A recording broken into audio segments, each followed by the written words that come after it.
Bonjour Cécile Oumrani. Bonjour. Merci d'avoir accepté cette petite interview. Merci à vous de m'interviewer. Vous êtes poète, romancier. Tout à fait. Alors, quand vous avez commencé à écrire? Oh, ça fait très très longtemps. Je crois que j'ai eu envie d'écrire dès l'enfance parce qu'on était une famille qui était dispersée à travers le monde et c'était une époque où les lettres écrites sur du papier avaient beaucoup d'importance. C'était le seul moyen qu'on avait d'être en contact, de savoir si on allait bien les uns et les autres. Donc le mot écrit, il a eu toujours une grande charge émotionnelle pour moi. Premier recueil, premier roman publié. Alors, le premier recueil, c'est en 1995 à l'Abside des Hêtres, c'était vraiment le tout premier recueil. Et le premier roman, Une odeur de henné, en 1999. Comment vous écrivez, vous construisez vos poèmes, vos romans? Alors c'est deux choses différentes. Le poème, il est beaucoup plus lié à ce qui se passe au jour le jour, à toutes sortes d'impressions qui peuvent me toucher, d'événements dont j'entends parler et dont je ressens le besoin soudain, impérieux, d'écrire quelque chose. Le roman, c'est beaucoup plus long. Ça part aussi de petites choses, ça peut être de petites anecdotes qui vont me trotter dans la tête pendant des années et puis un jour devenir un roman.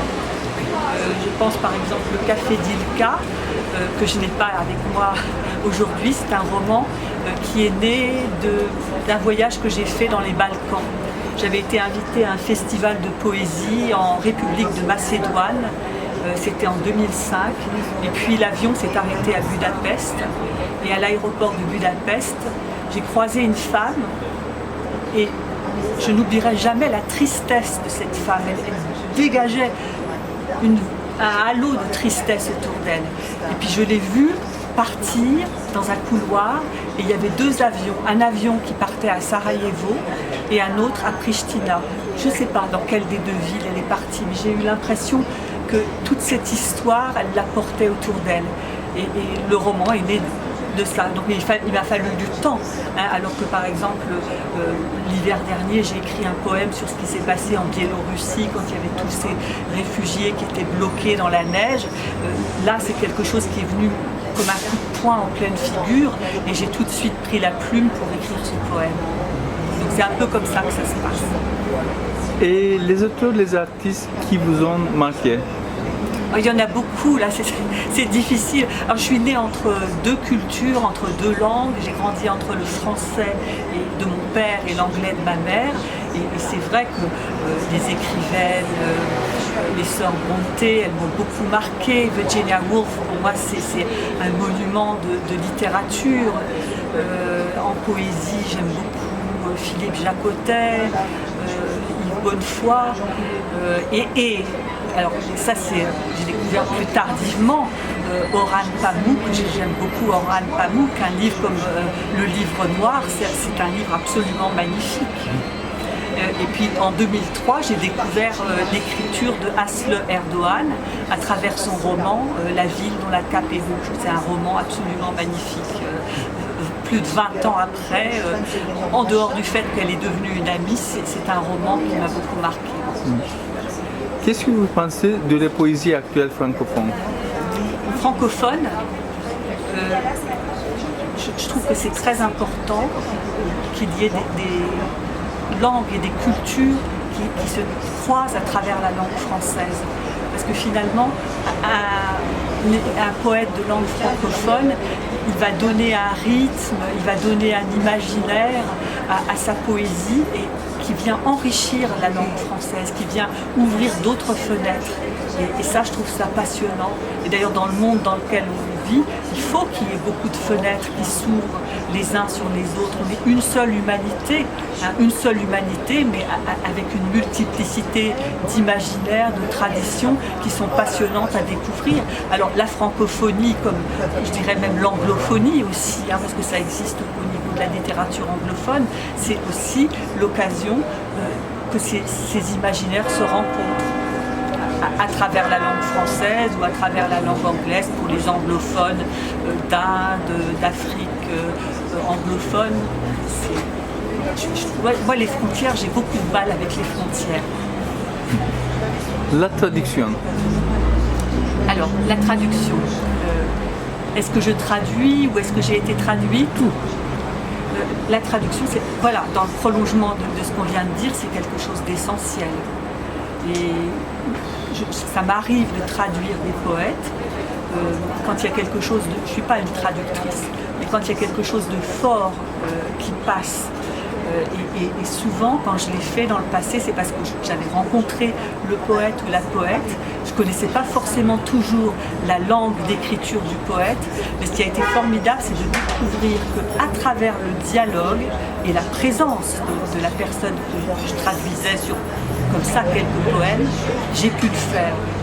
Parce que la poésie, elle met en jeu plus que des questions de vocabulaire, de grammaire. Il y a une musique et ça, même si on ne parle pas la même langue au départ, on peut se rejoindre, on peut dialoguer et arriver à le faire. C'est une expérience assez extraordinaire. Regardez dans les festivals, je parlais tout à l'heure de ce festival en République de Macédoine. C'est une partie de la Macédoine où les gens parlent l'albanais. Donc il y avait des poètes par exemple bulgares. Je ne connais pas le bulgare, l'albanais encore moins. Je les entendais lire et puis la traduction ensuite en albanais, mais même si je ne connaissais pas la langue, il y avait la musique qui me touchait, qui m'émouvait. Et c'est beau de voir qu'on peut se rejoindre au-delà des différences de langue. Ça, c'est quelque chose qui me passionne. Quand vous avez parlé en fait de la frontière, je me suis dit, la traduction déjà c'est enlever les frontières et franchir les frontières déjà. Tout à fait, essayer de les franchir. Hein. Parce que là, ce que je disais pour traduire quelques poèmes, hein, je dis bien comme ça, avec l'auteur et tout, on peut le faire parce qu'il s'agit de poésie. Je ne pense pas que je serais incapable de le faire s'il s'agissait d'une nouvelle, par exemple. Hein? Comment expliquer ça? Avec une page de roman, je ne pourrais pas le faire. Mais pour un poème, j'ai pu le faire. Est-ce que la poésie, l'art, est un besoin, une nécessité pour les autres, pour les gens? Pour les auteurs, oui. Mais pour les autres, est-ce que c'est une première nécessité? S'ils n'ont pas, est-ce qu'ils ne peuvent pas vivre? C'est invivable ou... Moi, je crois que la poésie, c'est indispensable. La semaine dernière, j'entendais qu'à l'époque des goulags, il y avait des gens qui écrivaient les poèmes d'Anna Akhmatova sur de l'écorce d'un arbre. Et ils la lisaient et ça leur permettait de survivre. Je crois que des choses comme ça nous dit que la poésie, ça peut être même au moins aussi important, sinon plus que le pain. Pourquoi ces gens, ils ont survécu alors qu'ils mouraient de faim en lisant ces poèmes sur une écorce d'arbre. Et vous êtes dans le Pen Club aussi, vous êtes assez actif, ce que je vois, donc je vous écoute. Alors bon, les circonstances ont fait, j'avais rejoint le Pen Club bien avant, mais quand Aslı Erdoğan a été arrêté en 2016, tout de suite j'en ai parlé au Pen pour essayer d'agir en sa faveur. Et dès qu'il y a un problème quelque part dans le monde, on essaye de faire ce qu'on peut. Je crois qu'il y a un pouvoir des mots, que finalement la pire sentence qu'on puisse infliger à quelqu'un, c'est de le silence. Si on ne parle pas de quelqu'un, si on ne parle pas de quelqu'un qui est en prison, il commence déjà à mourir. C'est une petite mort d'être mis en prison, et si on ne parle pas de lui. Donc le PEN, c'est une manière, en parlant des gens, en parlant le plus possible, de faire que les régimes qui emprisonnent ces gens-là sont embarrassés et que finalement ils ne peuvent pas mettre les gens à mort. Les mettre à mort en les réduisant au silence. Si vous pouvez parler un petit peu sur le marché de la poésie. Alors le marché de la poésie, c'est un événement très festif et je crois qu'on a de la chance à Paris d'avoir ce marché parce que j'entends souvent des gens d'autres pays qui sont surpris, qui ne connaissent pas un lieu où vous avez des éditeurs, même de petites structures qui viennent de toute la France défendre la poésie. On a aussi un pouvoir de grands salons littéraires, vous avez de grosses maisons d'édition qui ont beaucoup d'argent et qui occupent la place. Et ici on a un espace où où, même si on est une petite structure et qu'on vit de la passion pour la poésie, on arrive quand même à être présent et à se rencontrer. Merci beaucoup Cécile. Mais merci à vous. En poésie, j'ai publié Passeur de rive aux éditions La Tête à l'envers et Mémoires inconnues, toujours aux éditions La Tête à l'envers, plus récemment, et j'en ai un autre qui va sortir aux éditions La Tête à l'envers au mois de septembre. Donc ça c'est pour la poésie, mais aussi en poésie on peut publier, quelquefois j'ai publié chez d'autres maisons d'édition avant, ça aussi c'est quelque chose de sympathique, hein, de pouvoir aller d'une maison d'édition à l'autre.